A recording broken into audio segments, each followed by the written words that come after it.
Hi, I'm Michelle from Illinois and Garden Zone 5. So I am starting a new series this week that I'm going to post during the week.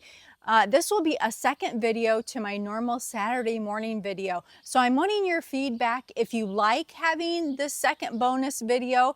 And we're going to call this probably the early morning garden walk. It's going to be unedited. What does that mean? That means when I'm filming, if I screw up, that's how it's going to be. I'm just going to treat it like a live video.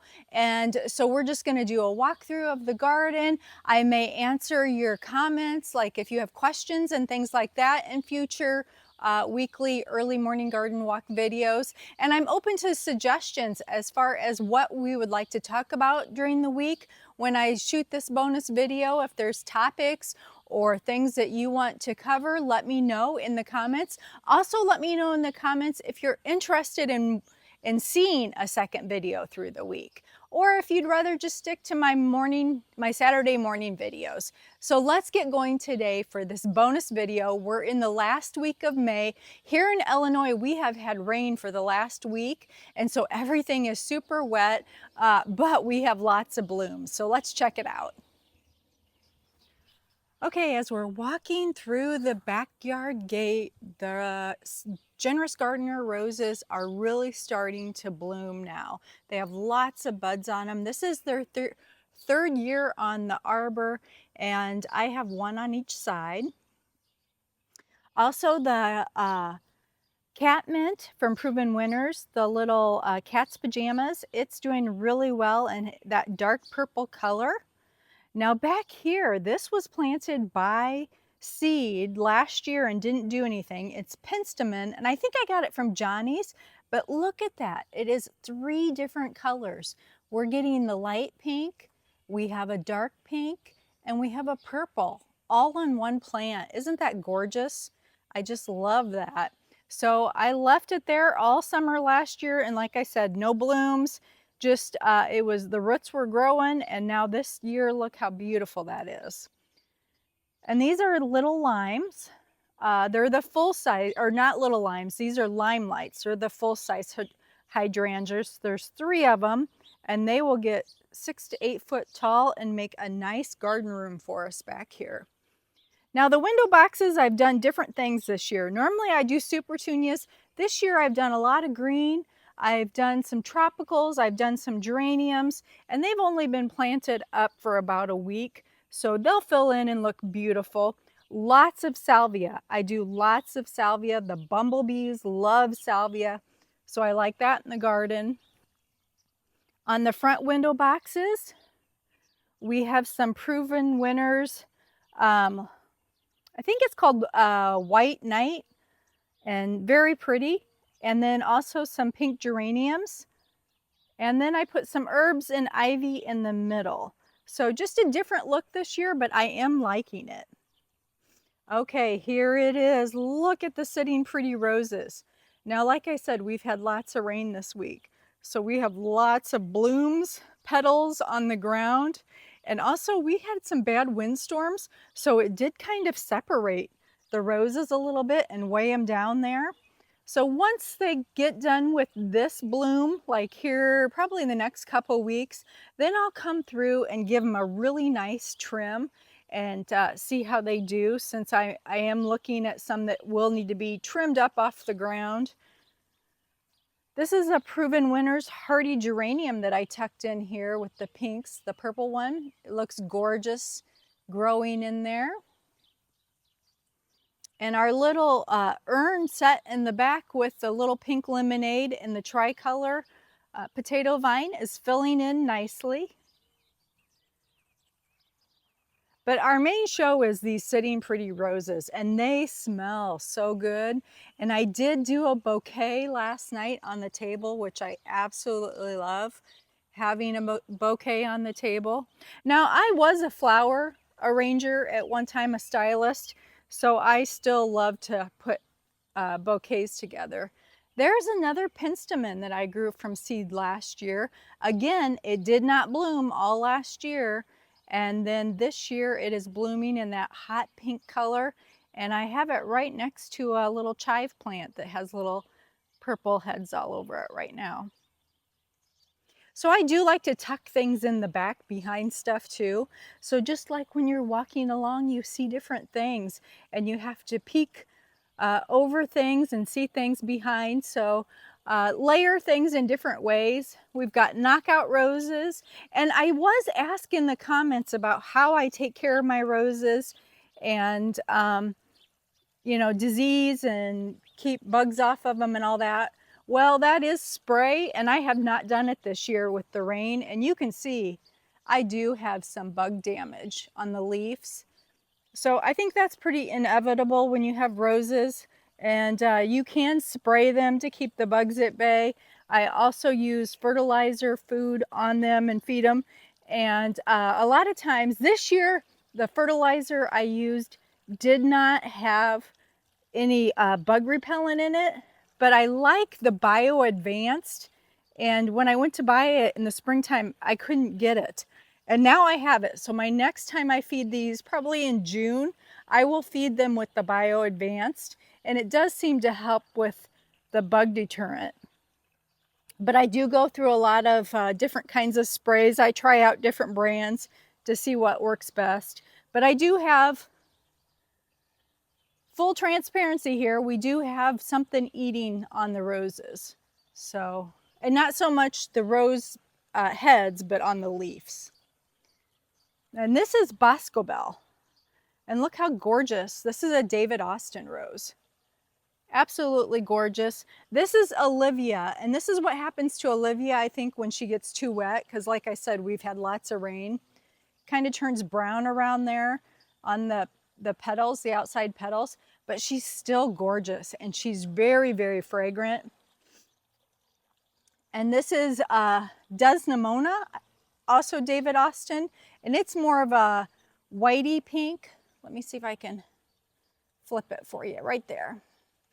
So it kind of has a blush color to it, and then it turns more white as it opens. But it's been very, very wet here in Illinois, which is good. It makes everything grow. But then the roses then sometimes will get different things going on with all the moisture. Now this is a knockout rose, and look how beautiful that doubled petaled pink is. I have two of them. Winchester Cathedral, that's a David Austin rose in that white color. Doing really well. And then in behind we have a red double knockout rose. Still have some of that early spring tall pink ruffly columbine. That's spread in different areas in the garden. Last year I planted a little pink geranium. It's a perennial and it'll come back every year, of course, and it's got really pretty flowers. I like that. We have some more hydrangeas that haven't started blooming yet because too early in the season, of course. Some roses in the background. And my little pot of double impatiens. Now this year I ended up with a hot pink and a coral. And so we'll have to see how they play together in the pot with the purple flowers. And then of course our big thing, if you've noticed here, is the mulch. I have been working on putting mulch out, 90 bags of mulch in the last couple weeks. I've put on a top layer of the garden and in the cut flower garden. This is that Champagne Wishes rose that I've showed you pictures of, and it's just getting ready to bloom. We've got a delphinium purple behind it. And then back over here, let me go around this way. I've got this really pretty little rose on the trellis called Perfume Breeze. And it has little sweet pink flowers on it, and look at all of those buds. So I will have tons of flowers once that gets going. And then I did buy a new clematis. It's going to be a double white ruffly one. Down here it's called Duchess of Edinburgh. I picked that up at Hornbaker's when I took you on the Hornbaker tour a couple weeks ago. And so we'll see how that does on the trellis or on the tutor. And then lots of salvia.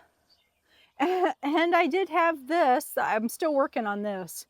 I've got to secure that. I want to kind of block the generator behind it. I mean, of course, we need the generator for when we lose power, but I don't want to have to look at it. So I had this extra panel. So I have to come up with a way to set that up and secure that in the ground just to be a backdrop so we don't have to look at the generator. I mean, I still have it on the wall. There's, you know, what do you do?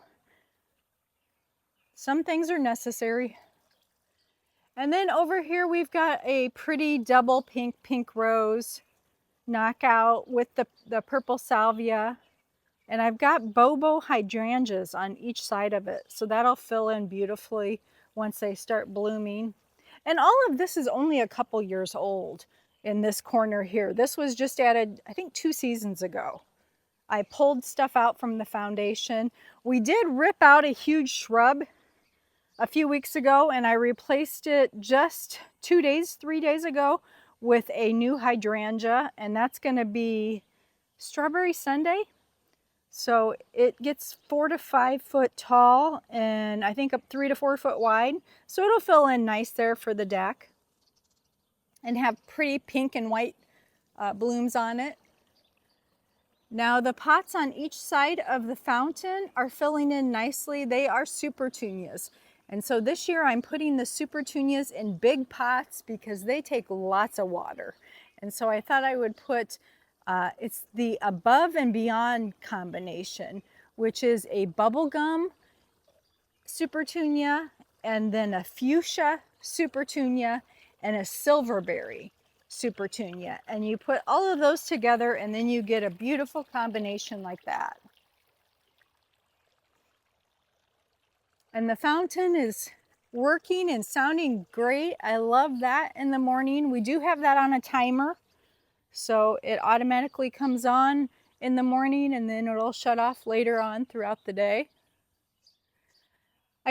This year I did put a Boston fern in my Home Depot pot and urn set, and we're gonna see how that does. I may have to move it, but this gets morning sun and then shade in the afternoon, so I'm thinking it'll be okay, but it may get too hot and I may have to move it somewhere else. But this is the end of May garden tour, and you can see we've got some beautiful things that are starting. This is a creme brulee, and I think it's called pointillia, not sure how to pronounce that, but very pretty flowers and nice hedge there. And I did trim that back to make it smaller, and I like that in the front, and it'll bloom all summer long with those little cream colored white flowers. So again, let me know in the comments if you like having a quick garden tour like this of what's in bloom. And like I said, in the future we can do Q&A, we can do different things. So just let me know. Have a great week.